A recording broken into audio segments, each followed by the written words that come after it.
আজকের লেসনটা তোমাদের নবম দশম শ্রেণীর ইংলিশ ফার্স্ট পেপারের ইউনিট 11 এর lesson 7 the purple jar part 2 রক্তিম কোর্সের দ্বিতীয় অংশ এর কোশ্চেন অ্যান্সার আমরা আজকে আলোচনা করব।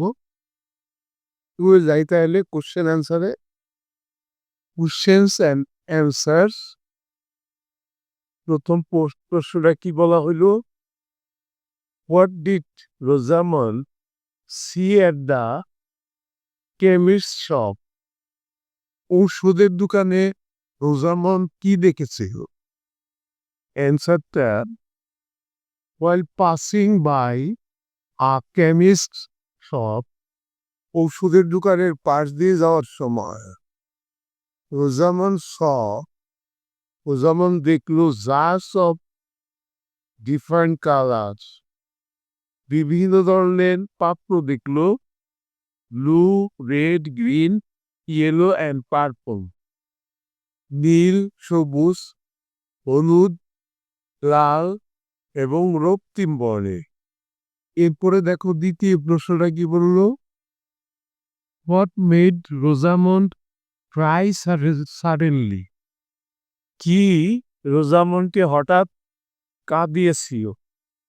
অ্যান্সারটা দেখো, রোজামন্ড শুন হ্যাড আ হোল, রোজামন্ডের জুতায় একটা ছিদ্র ছিল।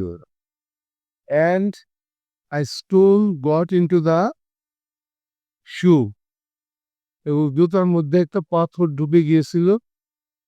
অ্যাজ এ রেজাল্ট, ফলে she got hurt and in pain and she cry, সে আঘাত পেয়েছিল, ব্যথা পেয়েছিল এবং এই জন্য সে কেঁদেছিল।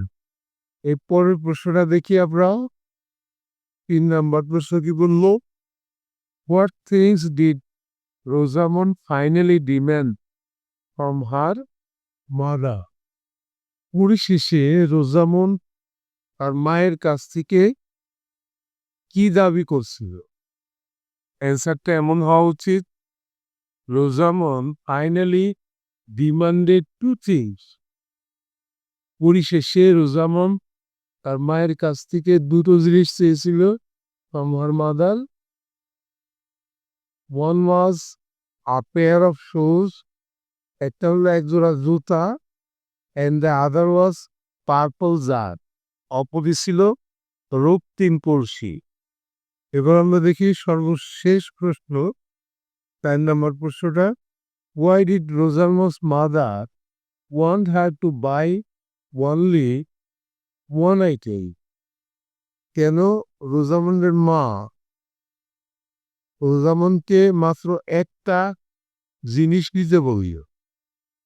এক্সপ্লেন এর অর্থ নিয়ম, তোমার মতামত দাও।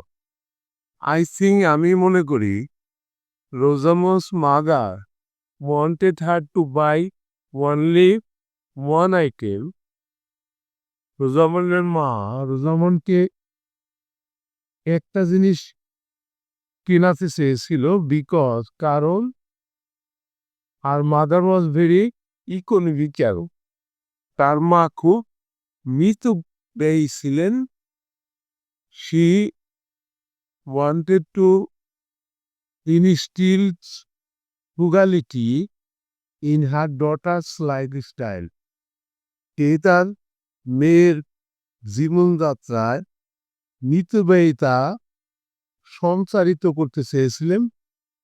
Another interpretation may be that, আরেকটি ব্যাখ্যা হতে পারে, because of having not enough money, পর্যাপ্ত টাকা না থাকার কারণে she asked her daughter to buy only one item, সে তার মেয়েকে মাত্র একটা জিনিস কিনতে বলল।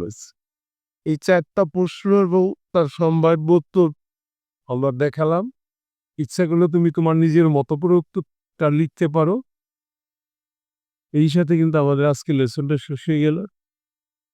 অবশ্যই তোমরা পরবর্তী লেসন দেখবা। Thank you for watching. See you next.